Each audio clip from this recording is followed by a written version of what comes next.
नमस्कार। उत्तर प्रदेश के बुलेटिन में आप सभी का स्वागत है। आप सभी के साथ हाजिर हूं मैं कंचन। शुरुआत करेंगे बुलेटिन की बड़ी अहम खबरों के साथ। टीवी स्क्रीन पर इस वक्त की बड़ी खबर। उत्तर प्रदेश के पूर्व मुख्यमंत्री कल्याण सिंह की जयंती पर सीएम योगी आदित्यनाथ ने उनके चित्र पर माल्यार्पण कर श्रद्धांजलि अर्पित की। सीएम योगी ने सोशल मीडिया साइट एक्स पर ट्वीट कर लिखा कि श्रद्धेय कल्याण सिंह बाबूजी की जयंती के अवसर पर आज लखनऊ में आयोजित कार्यक्रम में उनके चित्र पर माल्यार्पण कर श्रद्धांजलि अर्पित की। बाबूजी को शत शत नमन है। इससे पहले सीएम योगी ने ट्वीट कर लिखा कि श्री राम मंदिर आंदोलन के अग्रदूत, राजस्थान के पूर्व राज्यपाल और उत्तर प्रदेश के पूर्व मुख्यमंत्री पद्म विभूषण श्रद्धेय कल्याण सिंह बाबूजी की जयंती पर उन्हें विनम्र श्रद्धांजलि।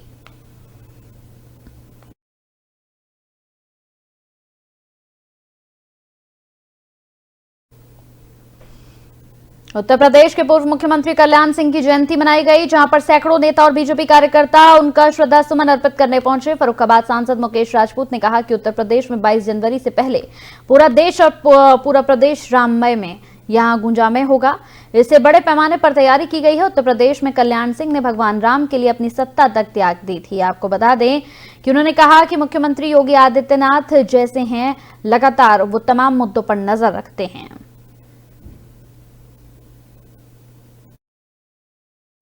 और एक माफिया जो है विनोद उपाध्याय, उसको जो है मार गिरा एसटीएफ ने। क्या लगता है कि योगी राज में इस तरीके के माफियाओं के लिए अब कोई जगह नहीं बची, लगातार जो एक्शन हो रहे हैं? देखिए, जितने बड़े बड़े माफिया हैं वो या तो ढेर कर दिए गए हैं या वो जेल में चले गए हैं या उत्तर प्रदेश छोड़ के चले गए हैं। और जो अब वो उनके छुटवैया हैं या वो भी, उनके ऊपर भी सेकंड लेयर पर कार्रवाई हो रही है और पूरा वो उत्तर प्रदेश गुंडा मुक्त होगा।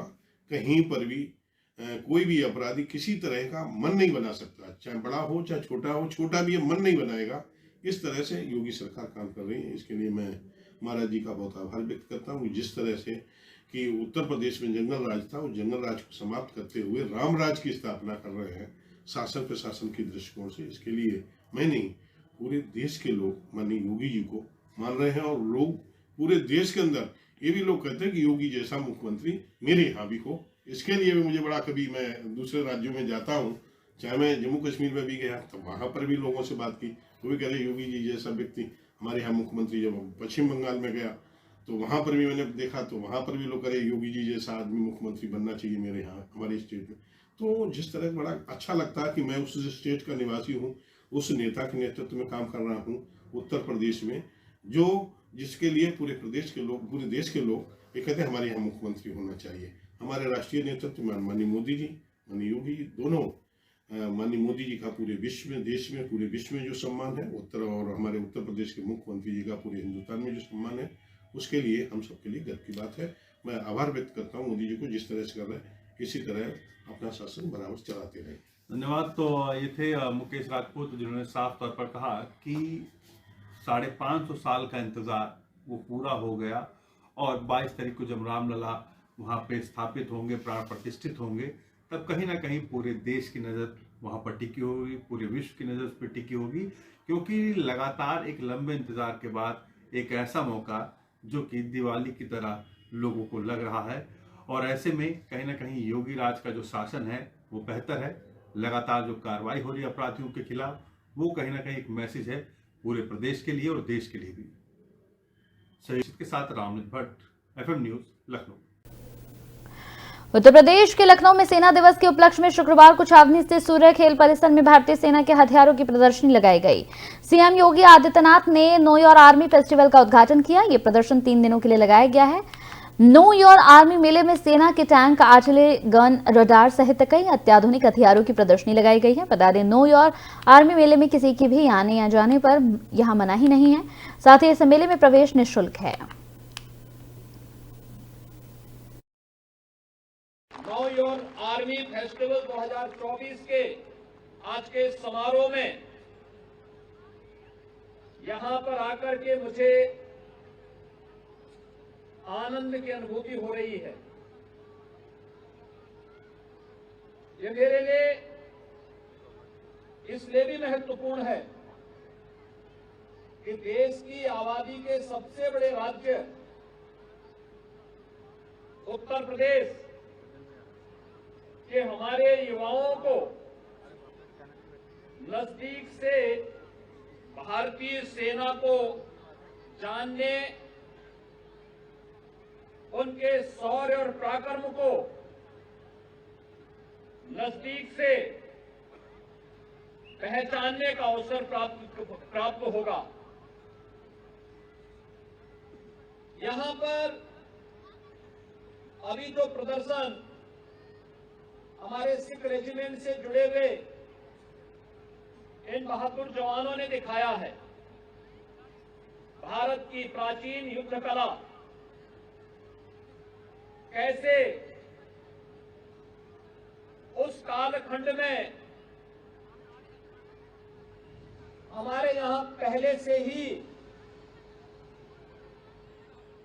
युवाओं को इसमें पारंगत करके आक्रांताओं का जवाब देने के लिए तैयार किया जाता था। और मुझे प्रसन्नता है कि भारत की इस प्राचीन युद्ध कला को आज भारतीय सेना ने अपना हिस्सा बना करके न केवल उसे सम्मान दिया बल्कि सिख गुरुओं के त्याग और बलिदान को भी एक नई प्रेरणा के रूप में पूरे भारतवासियों के सामने रख करके उस सर्वोच्च बलिदान को सम्मान देने का काम किया है। हम सब इस बात को जानते हैं कि 2018 में जब उत्तर प्रदेश में हम लोगों ने इन्वेस्टर समिट किया था, उस इन्वेस्टर समिट में प्रधानमंत्री जी ने देश के अंदर 2 डिफेंस मैन्युफैक्चरिंग कॉरिडोर की घोषणा की थी, जिनमें से एक तमिलनाडु में और दूसरा देश के हृदय स्थल उत्तर प्रदेश में स्थापित हो रहा है। और मुझे प्रसन्नता है कि फरवरी 2020 में प्रदेश की राजधानी में आयोजित हुए डिफेंस एक्सपो के उस भव्य आयोजन में, जिसमें देश और दुनिया ने भारतीय सेना के गौरव को, उसके शौर्य और पराक्रम को नजदीक से देखने का अवसर प्राप्त हुआ था, उस अवसर पर अनेक प्रस्ताव उत्तर प्रदेश के डिफेंस मैन्युफैक्चरिंग कॉरिडोर के लिए उत्तर प्रदेश शासन को प्राप्त हुए हैं, जिनमें लखनऊ में ब्रह्मोस मिसाइल के निर्माण की कार्रवाई, झांसी के डिफेंस कॉरिडोर के नोड में हमें भारत डायनेमिक्स के बड़े कार्यक्रम वहां के लिए स्वीकृत हुए। कानपुर अलीगढ़ के नोड्स में पहले से ही जितनी भूमि हमारे पास आरक्षित थी, वे सभी आवंटित होकर के प्रोडक्शन के लिए भी अपने आप को तैयार कर चुकी है। ज्ञानव्यापी में एएसआई सर्वे का मामला स्टडी रिपोर्ट सार्वजनिक करने को लेकर ये फैसला टला। आपको बताते चले कि आदेश टाइप न होने के कारण ये फैसला टल गया है। जिला जज ने आदेश टाइप न होने का हवाला दिया। इस मामले पर अब कल आदेश आएगा।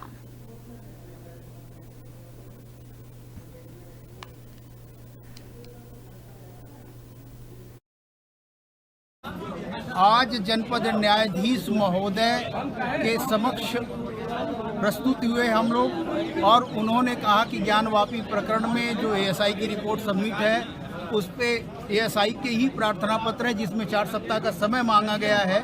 इस आशय का अभी मैं कोई आदेश टाइप नहीं करा पाया हूँ, अतः कल आप लोग आइए। यानी अगली सुनवाई की तिथि 6 जनवरी की है, उस पर हम लोग माननीय न्यायाधीश के समक्ष प्रस्तुत होकर आशा करते हैं कि आदेश निर्गत हमारे पक्ष में होगा। निर्णय देखिए आना था 3 बिंदुओं पर आना था। एएसआई सर्वे रिपोर्ट जो बंद लिफाफे में है, यानी कि डिस्क्लोज नहीं है, उसको खोला जाए या न खोला जाए, एएसआई की तरफ से 4 सप्ताह का समय मांगा गया था कि इसको 4 सप्ताह तक सील्ड ही रखा जाए, डिस्क्लोज न किया जाए, इस लिफाफे को न खोला जाए। इस पे सारे पक्षों की सुनवाई पूरी हो गई है। दूसरा मामला व्यास जी का मामला था, जिसमें जिलाधिकारी को उस तहखाने का, जो व्यास जी का तहखाना है, रिसीवर बनाए जाने का मामला है। तीसरा अंजुमन द्वारा जो है एक प्रार्थना पत्र जो दिया गया था कि वजू टैंक जो सील्ड एरिया है उसकी साफ सफाई का मामला था। आज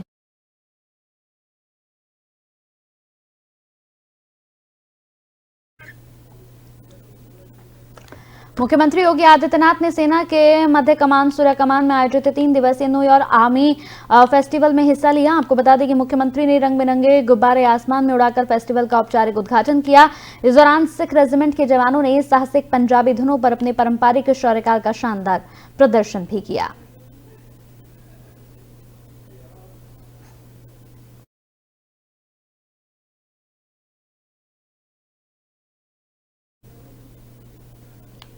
शाहजहांपुर के ददरौल विधानसभा क्षेत्र से बीजेपी विधायक मानवेंद्र सिंह का दिल्ली के एक अस्पताल में उपचार के दौरान निधन हो गया। 70 साल के मानवेंद्र सिंह लंबे समय से लीवर रोग से पीड़ित थे। उनके निधन की खबर मिलते ही उनके समर्थकों और भाजपाइयों में शोक की लहर दौड़ गई।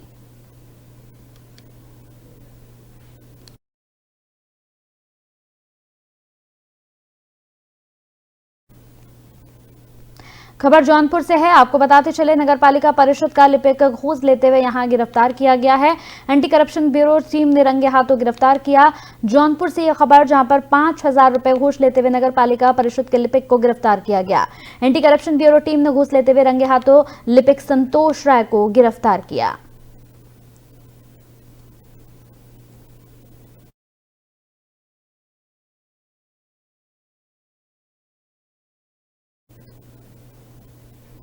खबर फतेहपुर के हुसैनगंज थाना क्षेत्र की है। आपको बता दें कि यहां पर असनी गांव में युवक और युवती ने संदिग्ध परिस्थितियों में जहर खाकर खुदकुशी करने की कोशिश की थी, जिनके इलाज के दौरान कानपुर में मौत हो गई। बता दें कि प्रेमी युगल काफी वक्त से एक दूसरे से फोन पर लगातार संपर्क में रहते थे। दोनों की जातियां अलग अलग होने की वजह से घर वाले शादी को तैयार नहीं हुए, जिसके बाद दोनों ने जहर खाकर खुदकुशी कर ली।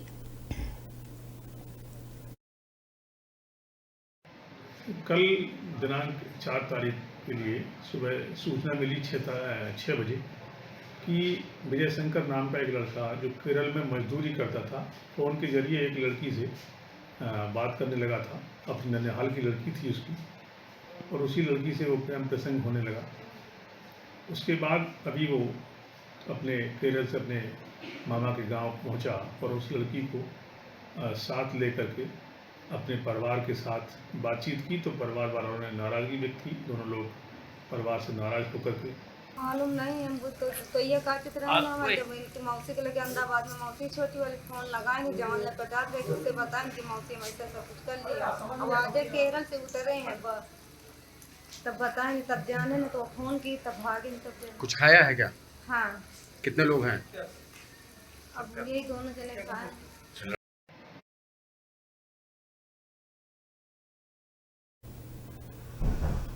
बिजनौर के थाना यहां बाड़पुर में बंदरों ने महिला पर हमला कर दिया। आपको बताते चली कि अचानक महिला छत से गिरी और महिला की मौत हो गई। वहीं महिला की मौत से परिजनों का रो रो कर बुरा हाल है। बंदरों को भगाने के लिए मकान की छत पर यह महिला चढ़ी थी।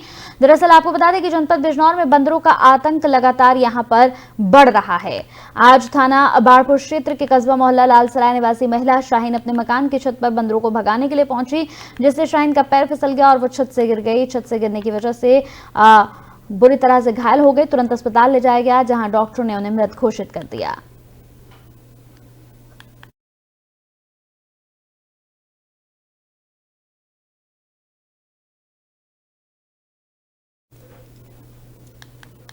तो जम्मू कश्मीर से 13 सदस्यीय पत्रकारों का दल बाराबंकी पहुंचा, जहां इन पत्रकारों से जिलाधिकारी और मुख्य विकास अधिकारी ने मुलाकात की और उन्हें केंद्र सरकार की योजनाओं की बाराबंकी जिले में प्रगति के बारे में जानकारी दी।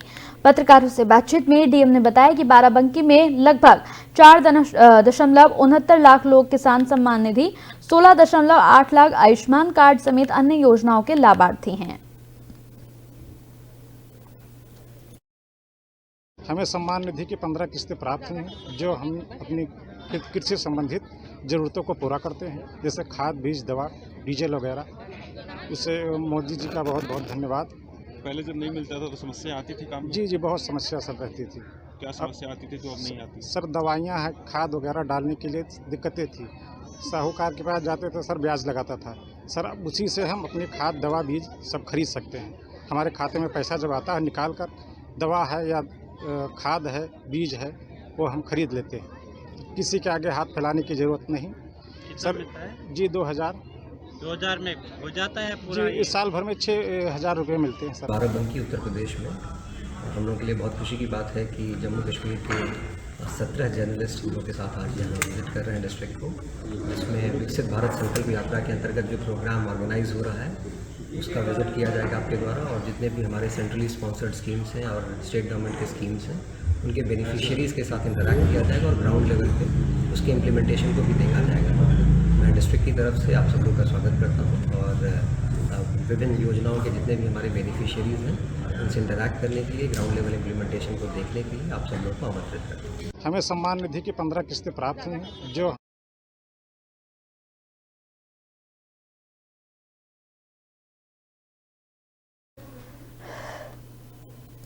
चलिए बात करते हैं महाराजगंज की। महाराजगंज जिले से खबर है जहां यहां मान्यवर Kashiram Gautam border girls PG college चला, यहां पर गंगी बाजार में लगभग 69 बालिकाओं को टैबलेट वितरण किए गए। डीजी शक्ति के अंतर्गत विधायक पनियारा ज्ञानेंद्र सिंह ने इन टैबलेट्स का वितरण किया।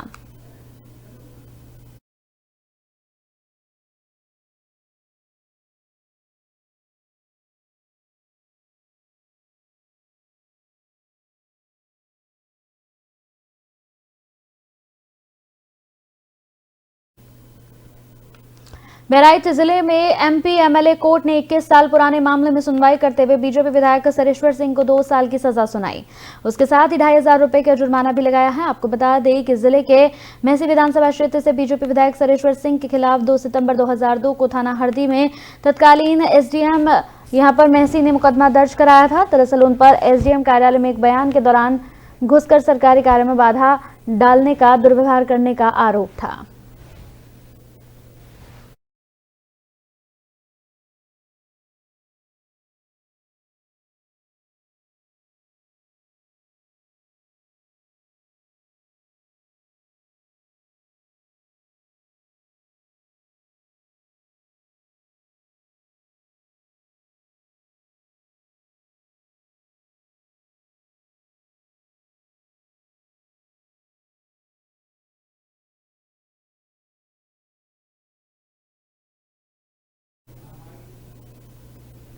चलिए इसी के साथ उत्तर प्रदेश के बुलेटिन में मेरे साथ इतना ही। नमस्कार।